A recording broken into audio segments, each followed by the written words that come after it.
بسم اللہ الرحمن الرحیم. السلام علیکم.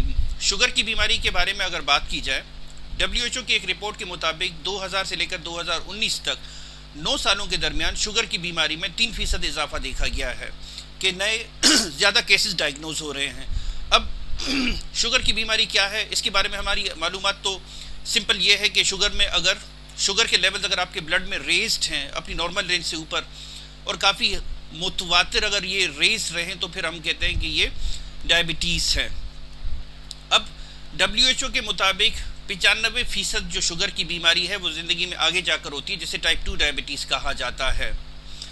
اب ڈائبٹیز 1 کیا ہے، ڈائبٹیز 2 کیا ہے، اس کو ہم کسی اور ٹائم پر ڈسکس کریں گے، لیکن ڈائبٹیز کی بیماری کیوں ہوتی ہے اس پر بات کرتے ہیں اور اس کو کیسے ہم کوشش کر کے کم کر سکتے ہیں، ہم کیسے پریونٹ کر سکتے ہیں اس جو ڈائبٹیز کی جو ٹائپ 2 ہے. کچھ اسٹڈیز یہ کہتی ہیں کہ یہ فیملیز میں رن کرتی ہیں، ان کا جینیٹکس کے ساتھ تعلق ہے.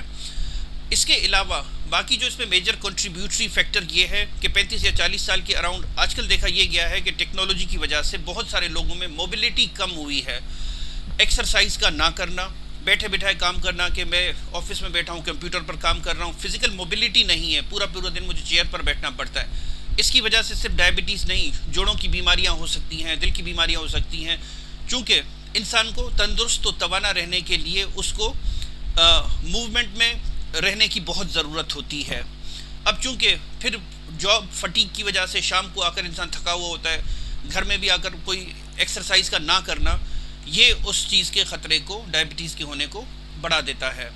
اچھا، اس کے علاوہ پہلے انسان جو کام کیا کرتا تھا، کھیتوں میں کھیتی باڑی کی جاتی تھی، یا اس کے علاوہ جاب کے لیے لوگ پیدل جایا کرتے تھے. اب جدید ٹرانسپورٹ کے نظام کی وجہ سے یا جدید مشینری کی نظام کی وجہ سے جو ہے انسان کی اس والی انرجی میں بھی کمی آئی ہے کہ انسان اس کے لیے ایفرٹ نہیں کرتا.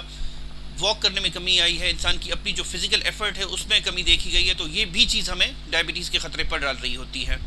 اچھا، اس کے علاوہ سگریٹ اسموکنگ ہے، الکوہل کا استعمال ہے، یا دوسرا تو میں ڈسکس کر چکا ہوں کہ پرولونگ ٹائم پیریڈ تک بیٹھے رہنا، یا کولیسٹرول کا کنٹرول نہ کرنا، یا بلڈ پریشر کا بڑھے رہنا. یہ ساری وہ چیزیں ہیں جو کہ ہمیں پری ڈسپوز کرتی ہیں، ہمیں ولنریبل بناتی ہیں کہ ہمیں ڈائبٹیز کی بیماری ہو سکتی ہے.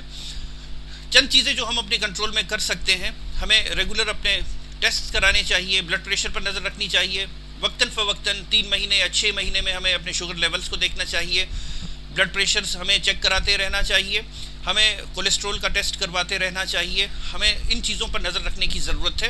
اور جیسا کہ میں نے پہلی ویڈیوز میں بھی بتایا ہے کہ آدھا گھنٹہ ہم اپنے لیے ضرور نکالیں کہ جس میں ہم نے تھوڑا سا تیز واک کر لی، یا تھوڑا سا ہم نے ہل جل کر دیا، یا ہم نے اس میں نیت آپ کی ایکسرسائز کی ہو.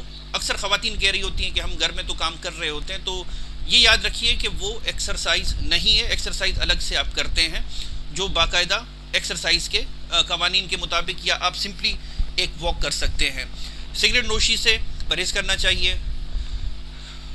موومنٹ ایکٹیویٹیز کو ہمیں پروموٹ کرنا چاہیے. جہاں پر ہم پیدل جا سکتے ہیں تو ہمیں اس کلچر کو پروموٹ کرنا چاہیے. انفارچونیٹلی ہمارے سرکمسٹانسز میں یہاں پر ہمیں اس چیز کا خطرہ ہوتا ہے کہ کوئی موبائل چھین کر نہ لے جائے، یا اس طرح کے معاملات بھی زیادہ ہو رہے ہوتے ہیں. تو اپنی سیفٹی سیکیورٹی کو یقینی بنائیے. اس کے علاوہ ایک اور امپورٹنٹ چیز ہے، سن لائٹ کا ایکسپوجر، اسکن کے ساتھ ایکسپوجر نہ ہونا، جس کی وجہ سے وائٹامن ڈی کی کمی ہوتی ہے، جس کی وجہ سے بھی ہمیں کافی بیماریوں کی یا کمزوری کی شکایت ہوتی ہے. تو میں نے سوچا کہ یہ چند ہیلتھ کے بارے میں ٹپس ہیں آپ تک میں پہنچاؤں، تاکہ اس سے میوچولی ہم ایک دوسرے کا بینیفٹ کر سکیں. بہت شکریہ آپ کے قیمتی وقت کا.